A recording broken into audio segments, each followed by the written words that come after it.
Hello, folks. Welcome back. This is Chris in Central Pennsylvania.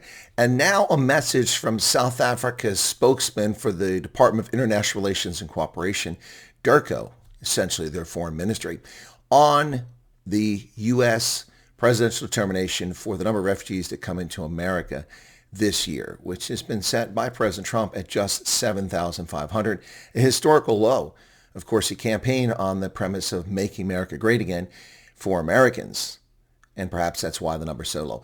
But let's listen into what their spokesperson, Crispin Peary, has to say about this cap and the number of people coming over from South Africa. The South African government has taken note of the recent presidential determination by the United States. This program remains concerning and still appears to rest on a premise that is factually incorrect and a disregard for our constitutional process. The claim of a white genocide in South Africa is widely discredited and unsupported by reliable evidence. This is further evidenced by the courageous and patriotic open letter from the prominent members of the Afrikaner community, and the limited uptake of this offer by South Africans is a telling indicator of this reality. Well, first off, this is not intrusion into South Africa's constitutional matters. This is a result of South African government's failure to uphold its constitution. That's why this is happening. So perhaps DIRCO needs to look inside at the government's own actions. But this is just comical, to say the least. A factually inaccurate premise. So DIRCO, which has no insight into the cases being adjudicated by the U.S. CIS, claims the premise is factually incorrect. Now, how exactly did they reach that conclusion? I see. It's the claim of white genocide, which is widely discredited and unsupported by reliable evidence. Well, first, I'd like to agree with Mr. Peary. I agree that it is widely discredited by the very same people intentionally pushing the narrative. The South African media and Pretoria, you're the ones cooking up the white genocide once again for the billionth time. When asked the question in the Oval Office, President Trump said he didn't believe it. He said he's not convinced there's a white genocide. That's what he said. You're the ones pushing it. And second, the basis for South Africans gaining refugee status is not white genocide. See, that's the problem. They keep lying to you, folks. Rather, the basis is unjust racial persecution. It's strange how Crispin Peary relies on a media and government concocted fantasy, white genocide, to discredit Washington, yet swims right past the actual justification for refugee status, racial persecution by his government. Now, Peary offers evidence in the form of a propaganda letter from 44 rich, privileged, so-called Afrikaner elites. So a letter penned by ANC accomplices is evidence, but detailed thick binders with results of intensive background checks, interviews, investigations, fingerprint checks, DNA, and other such things by highly experienced U.S. CIS officers is somehow not evidentiary? Now, does Peary also have the same complaint for the 2.8 million refugees that the United States has accepted since 1980 under its immigration nationality law? How is it that they were up to muster verifying legitimate refugee status for those nearly 3 million investigations, but arrogant Afrikaners who write a propaganda letter are the ones offering evidence? The letter's not evidence. It's propaganda.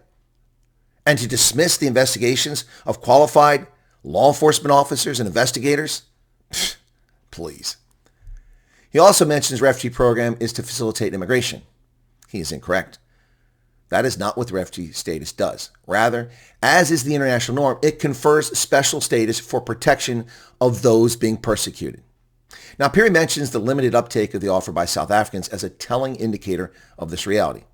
Now, given the average of 82 South Africans who abandon the country every single day of the year and move abroad as immigrants, why would there be limited interest if this is actually an immigration program to the world's largest economy, as Mr. Peary claims? It's not an immigration program. And limited? More to the point, the limited uptake? What in the world is he on? Tick? Mandrax? Where is he deriving his analysis to make such a statement? Limited uptake. Peary wants to draw the distinction between voluntary migration and refugee asylum.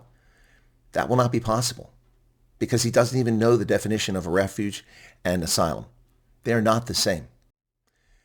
Then DIRCO threatened South Africans with a statement that conflating migration and refugee status carries a significant legal consequence for individuals and undermines international protection systems. First, how exactly does conforming with international standards undermine protections? That's simply ludicrous. Next, the implied threat presented here is what is outside the norms and violates Pretoria's obligation to uphold standards and international norms. A state one flees from may not then punish, threaten, or make stateless a refugee, lest they become a rogue state and subject to United Nations sanctions. And finally, Mr. Pirie claims Pretoria values its strategic relationship with the United States. Yet he just falsely claimed that the U.S. has no basis for offering refugee status to South Africans.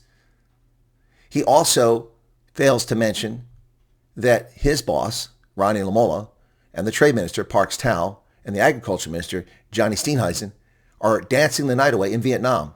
If you value the relationship with the United States, why are you not here fixing the relationship?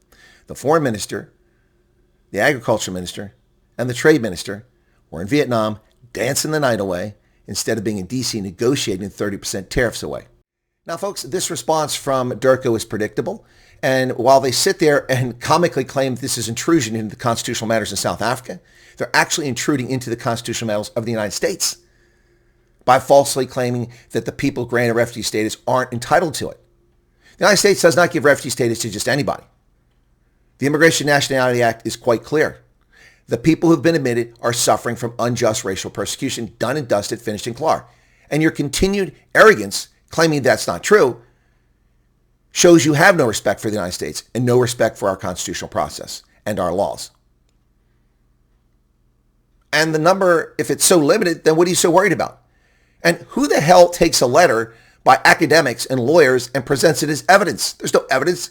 At best, it's an opinion by fellow travelers who betray their own people and lie about circumstances because they're privileged elite lives and they don't suffer the consequences that many South Africans, black, white, and brown, have to live under.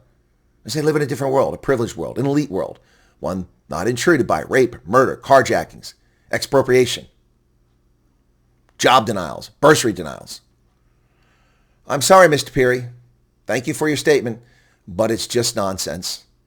And I think most cogent, reasonable people will see through the nonsense. What say you, South Africa, Mzansi? Cheers.